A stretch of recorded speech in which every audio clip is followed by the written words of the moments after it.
Tonight on our news, the country's murder count surpassing 100 overnight. Police are not taking the grim milestone lightly. Shantytown still a major concern. The former prime minister says his administration was on the right track to eliminating the illegal communities. Damages denied. Hear why a Supreme Court judge has refused to award damages to a former cop. The cable group of companies and other corporate sponsors celebrating women while paving the way for future professionals.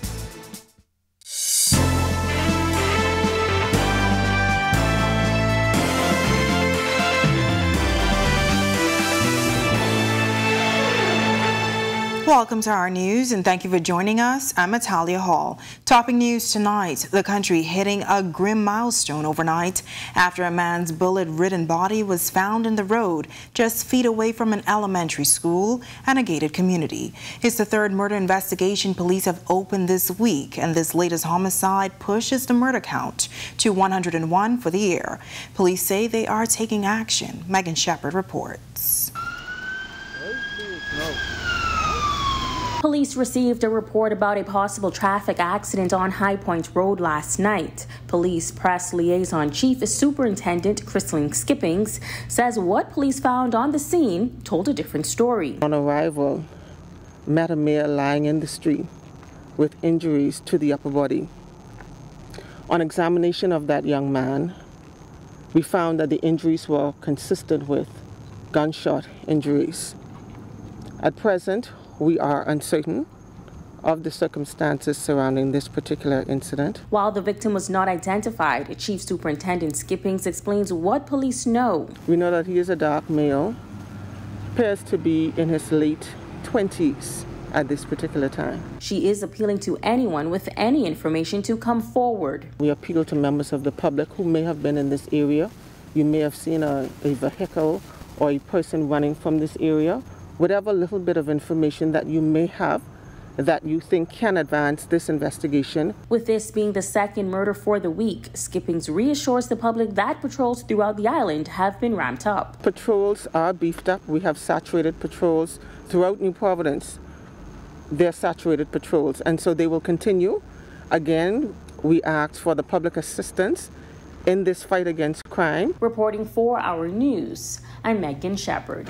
Thanks, Megan. Now, Member of Parliament for North and Central Abaco, Kirk Cornish, weighing in on the recent murders on the Northern Island. That murder was the 100th killing in the country. Speaking exclusively to our news, the Abaco MP says there's a concern on that island as violent incidents are uncommon. He adds that it's not what Abaconians stand for. Abaco has always been known to be and is a very God-fearing, quiet, family-oriented island. And it is alarming, it is extremely concerning that we continue to be plagued with crime, especially violent crime. It destroys families. It's painful. I myself can speak to it because it was just no longer than 2 weeks ago that my cousin Chavez was gunned down. It's senseless, there's no win in it, and it needs to stop.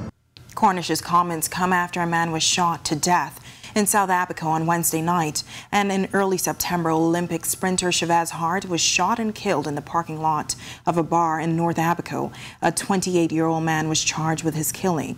Cornish had this message for young men. Just take a breath. I mean, just think about life. Today it seems complicated, might seem difficult, might seem hard, but all of us, we went through it. And if you press towards, a better life, if you work towards a goal, an objective, if you find a girlfriend, if you get involved with a church activity, if you do something constructive, it will direct you away from the path they're on. And, you shouldn't have to get old to realize life is worth living. Live it, enjoy it. You're young now, you're not going to be young forever. Take advantage of it, enjoy it, find the things of life. Do you know what it is to be incarcerated for the rest of your life? I don't, and I pray God I never do have to find out. Now, the violent crime has gotten the attention of Free National Movement leader Michael Pintard, who's calling on the Davis administration to take a more comprehensive approach to fighting crime. Pintard says not only should they partner with more stakeholders, he thinks a comprehensive crime-fighting plan is long overdue. In terms of on the prevention side, on the detection, interdiction, rehabilitation, we're concerned that the Prime Minister has spoken about programs that, in his view, were canceled under the Free National Movement. We want to identify what those programs are so that we can implement them. We do not buy that story. The F&M leader's comments come after Commissioner of Police Clayton Fernando recently said he believes the country will end the year with less than 100 murders, but that hope was dashed after that South Abaco murder on Wednesday night. Hours earlier in Parliament on Wednesday, Prime Minister Philip Davis called on his fellow MPs to share advice on combating crime so that the country does not lose a generation of men to violence. While crime is a result of the fact that our young people are often not socialized properly, it's a spiritual condition of the heart. Some people are desperate because of their circumstances. Government has a responsibility to coordinate stakeholders in how to address this issue. And there isn't, in my view, collaboration between the various stakeholders. The government is not coordinating those stakeholders to deal with this issue, and it's tragic. A Supreme Court judge has refused to award damages to a former policeman who was acquitted of molesting 2 children. Alexander Benaby, who was a police corporal at the time, was arraigned on 2 counts of unlawful sexual intercourse with a dependent on April 27, 2015. Following his arraignment, Benaby was dismissed from the police force and lost all benefits. He spent 3 weeks in custody before he was granted bail. The former cop was eventually acquitted in 2020, 3 years and 9 months after all the evidence was presented in the case. However, Benaby alleged that he suffered loss and damage due to his prosecution. Attorney Simeon Brown sought compensation for Benaby due to the mental suffering he experienced and the loss of his job. Justice Andrew Forbes ruled that Benaby's constitutional rights had been breached. However, he declined to make an award for damages because Benaby had alternative means for redress. The judge said that Benaby could have filed a claim for malicious prosecution, unlawful detention or imprisonment, and wrongful dismissal. A man convicted of raping a 17-year-old tourist in San Salvador has lost a bid to overturn his conviction and a 20-year sentence. The Court of Appeal rejected an application for Henry Darren Gay. In April 2014, the victim and her parents were visited their vacation home in San Salvador. The young woman went for a bike ride, and on her way home, a man assaulted and raped her. Gay was arrested within an hour of the incident. He was convicted in 2018 following a trial. The primary evidence against Gay was the identification of the victim. She picked Gay out from a photo lineup, saying that he had distinctive eyes. However, defense lawyer Ramona Farquharson Seymour argued that the case should have ended in a mistrial after it was revealed that the teen's initial description of her attacker had changed. Justices of Appeal Sir Michael Barnett, John Isaacs, and Corlita Bethel ruled that the judge's decision to admit that identification evidence did not affect the fairness of the trial. The judges also found that the sentence was appropriate for the offense. Hurricane Ian may be well north of the Bahamas, but meteorologist Greg Thompson is keeping a close eye on the tropics in tonight's first look at weather. Greg? Thanks, Natalia, and welcome everybody for our first look at weather on this beautiful Friday evening. Partly cloudy conditions on the outside right now. Temperatures are comfortable in the low 80s compared to what we've been having for the last several days. The winds out of the southeast at 7 miles per hour, and you're factoring that relative humidity. Feels like temperature in the mid to upper 80s. Satellite view, trailing trough, rain band if you want to call it, extending from all the way up north with Ian up there, extending across the central Bahamas, showers and isolated thunderstorms firing up in that band. We expect this band to hang out for at least another day before things start to clear out. But all in all, the rest of the Bahamas seem pretty nice. We do have a bit of a disturbance near the southeast Bahamas that should lend some showers later on tonight to tomorrow. That's your first look at weather. Your extended forecast is still to come. Still to come on our news, mask on or mask off, what some are asking when they enter businesses after October 1st. Plus, the former Prime Minister defending his proposed plan to fix the shantytowns issue.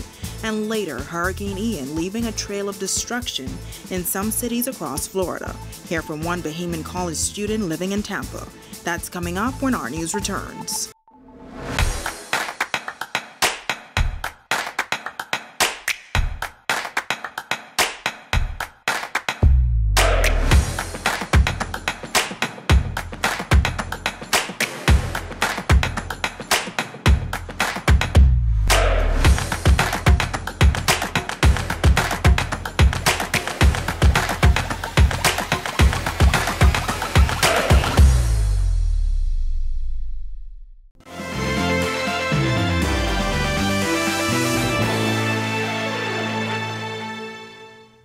In less than 24 hours, masks will no longer be required at the majority of places in the country.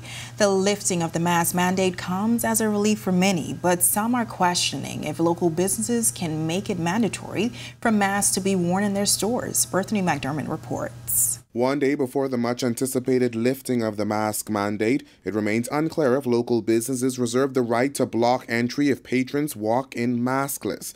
But how do members of the public feel about the issue? I don't feel that they shouldn't say that you can't come inside without a mask.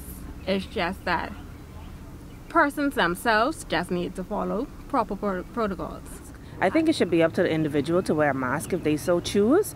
I mean, there are some instances where I will probably wear my mask, but for the most part, I probably won't wear it. But not everyone shares this view. This resident says she wouldn't have an issue. I don't have a problem with that. If that's their law, I must respect their law. As of October 1st, masks are no longer mandatory except for gaining access to healthcare facilities, elderly care facilities, and schools. Some businesses like Super Value Food Store have already made posts indicating that as of October 1st, masks will no longer be required for entry. Ahead of this week's cabinet meeting, Attorney General Ryan Pinder was asked if businesses can require their patrons to wear masks. We should invite customers, if they feel comfortable and would prefer to wear a mask, to wear a mask. And they could require, certainly, their employees to wear a mask while serving those customers.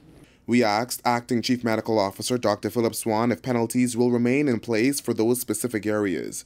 So we have, I think, for the most part, if not everywhere, removed any of the, or recommended rather, the removal of any fines associated with the non-wearing of masks. Now, as for the decision to lift the mask mandate, residents we spoke to say they're relieved, with some saying they believe it will have a devastating impact on our health. Because you're breathing in the same carbon dioxide you're letting out. Reporting for Our News, I'm Bethany McDermott. Thanks for that report, Bethany. And shanty towns have been a long-vexing issue in the country. The former Minnis administration had set a mandate to tackle it, but a court order quickly put a stop to those plans. Now, in this report, former Prime Minister Dr. Hubert Minnis opened up to our Megan Shepherd about his administration's efforts to deal with the illegal communities. Former Prime Minister Dr. Hubert Minnis telling me he believes his administration was on the right track of tackling the long-standing issue when it comes to the mud and other irregular communities. He says a number of them had been fenced off. So that nobody could utilize. We did the same thing, the pigeon peel. And then sandbanks, we did the same thing. We fenced in the area so that nobody could utilize the area again. Then our last challenge there was the farm. It had not mushroomed to the state where it was. In 2021, when the FNM was still in office, Supreme Court Justice Cheryl Grant Thompson ordered the government to cease and desist demolitions in shantytowns on Abaco and ruled that the government must get approval from the court to continue demolition. While they never got around to completing their plan, Dr. Minnis says other family islands were next on the agenda. Eleuthera were next, and then Andros, because a large illegal community had developed in Andros. And we were going to do the same thing, ensure that we had one entrance, deal with the entrance, police and defense force at the entrance, and those that were legal would be dealt with appropriately, those that were entitled to citizenship would have been dealt with appropriately, and encouraged to either buy land, build homes up to standard, or rent facilities, but not illegal facilities. Finally, the former Prime Minister says the plan was to take the burden off of the Bahamian population through several new measures. How do we deal with education? How do we deal with illegals? Or how do we deal with individuals on work permit? In terms of whoever hired them was responsible for their health and their education, so as not to burden our system. But unfortunately, we were stopped. Reporting for Our News, I'm Megan When Our Shepherd. News comes back from the break, a Bahamian college student in Tampa recounting her experience with Hurricane Ian. And coming up in sports for this evening, we'll tell you about one of our local baseball players, Deshaun Knowles, with the Anaheim Angels. He talks about his experiences playing for Great Britain. We'll also tell you about NACAC President Mike Sands. He tells all about all the great performances this year in NACAC. That's coming up in sports. Empowering women, that's the goal for Cable Bahamas and other corporate entities who are set to launch an event next month. We have the details when Our News returns.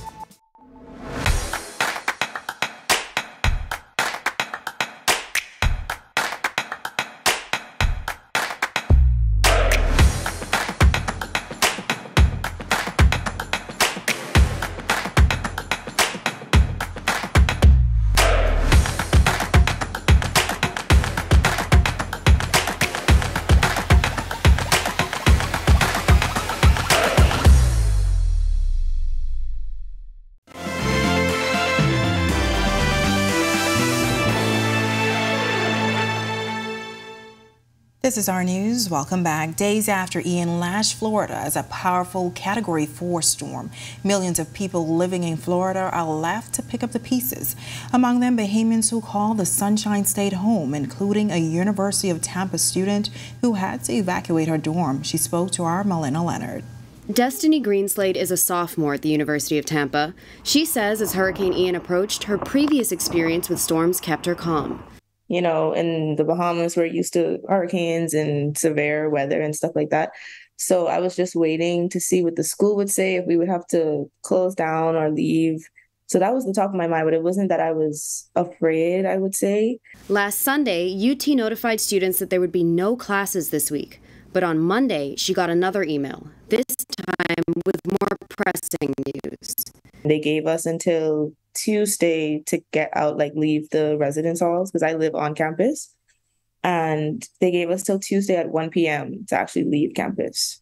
Luckily, Greenslade started work on an evacuation plan with her parents beforehand. I had a good amount of time to think about, and I had a good amount of options as well.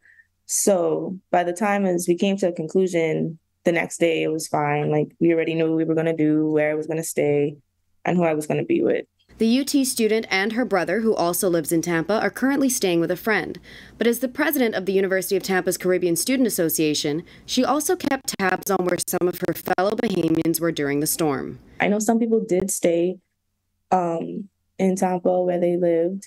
Some people left. The people that did stay, like my friends in the CSA, I would have been thinking about them being hurt or having to leave under such conditions, so it was a little worrisome. Fortunately for Greenslade and other UT students, it seems that their alma mater was spared the brunt of the storm. The University of Tampa releasing an update to their Facebook page saying, "We know we are very fortunate to have avoided the worst of Hurricane Ian, while many in our state were not." Reporting for our news, I'm Marlena Leonard. One of our local baseball standouts talks about his experience playing for Great Britain. Meanwhile, Mike Sands, on his tenure as regional track president, Marcellus Hall, joins us now with a check on sports. Marcellus. All right, thanks, Natalia. Welcome to our Sports on a Friday, everybody. I'm Marcellus Hall. So far, professional baseball players have not had a chance to wear the Bahamas across their chests in terms of international competition. That doesn't mean they haven't been able to showcase their talents. Most recently, playing for Great Britain, one of those players, Deshaun Knowles, performing and playing very well this past World Baseball Championship Classic qualifiers, and now recently appearing on The Locker Room where he talked about that experience. Let's take a look. All right, from the local baseball scene, one of our young, experienced baseball players playing in the current minor leagues with the Anaheim Angels, Deshaun Knowles, making an appearance on the Locker Room show this afternoon. Knowles, while talking with the hosts, Tommy Stubbs and myself, mentioned playing for the Bahamas at one day in his future, looking forward to perhaps having that opportunity real soon. So this year I actually played, I started in low A, which was in San Bernardino, California, the 66ers, and then I got promoted to our high A team, which was in Washington, Pasco, Tri-City Dust Devils. Right. Yeah, so I played majority of the year there. So, but it was fun. I mean, it wasn't as good as Cali, you know, especially the weather, but yeah. It was good. I mean, it was a closer step to the big league, so you know, I enjoyed it. You know. Enjoyed the team up there. Meanwhile, regional track president Mike Sands of NACAC yesterday hosting a social for members of the local media. While there, Sands talking about his tenure so far and what he likes to see in terms of international athletes in this region starting to make a scene in terms of their development. We make up the area council members, and so we collaborate with each other once there's issues on the table, so that our position is representative of our member federations. And so it's been a good road. It's been a little rough road, but it's been fun. And so when you're enjoying what you do, you don't feel it. So I'm thankful to be able to occupy this position. And that is your check on sports for you here on this Friday. I'm Marcellus Hall. Enjoy your weekend. Back to you. Still ahead on our news tonight. Sorry, not sorry. Unapologetically ambitious. A major women's empowerment event set to take place next month. And Greg is back in the Weather Center with a look at the tropics. That's coming up when our news returns.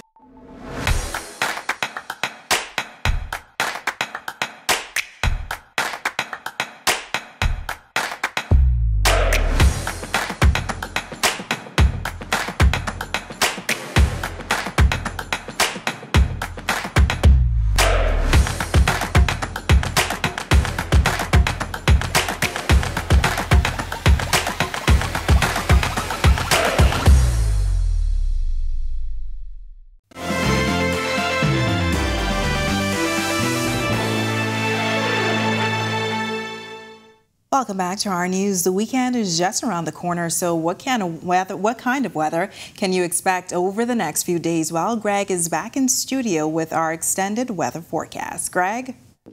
Thanks again, Natalia, and welcome back, everybody, for our second look at weather on this TGIF Friday. Trailing trough out of Ian, which was a hurricane earlier. It's now moved inland, generating quite a bit of showers and thunderstorms. Believe it or not, it became a hurricane again last evening as it exited the east coast of Florida and moved up the Gulf Stream.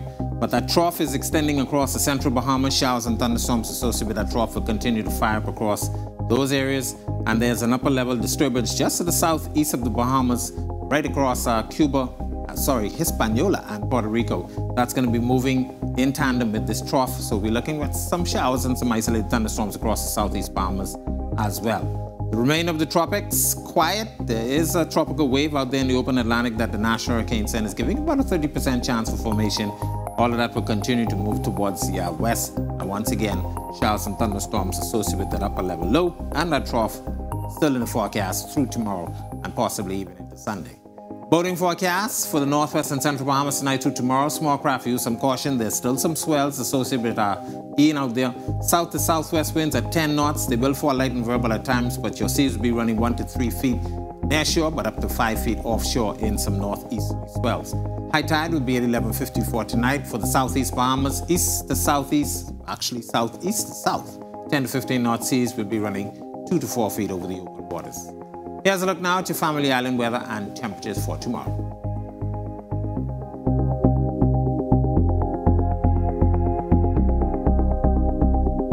In your 7-day forecast, we could expect a couple more isolated showers with that trough trailing across the central Bahamas. But conditions will be improving into early next week. And by the middle of next week, we expect a front to get near sometime. So we're looking for an increase in some showers during that time frame.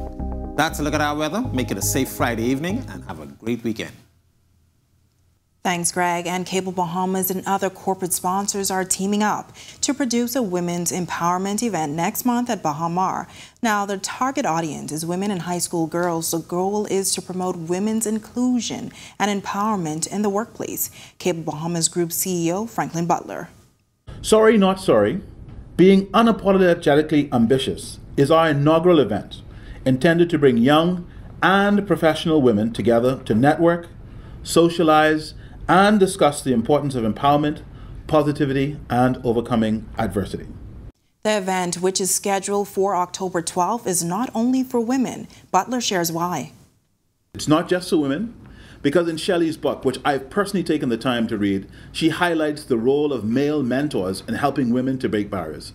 And it sounds like a great event. And thank you for joining us for our news tonight. On behalf of the entire team, I'm Natalia Hall. Have a beautiful evening, Bahamas.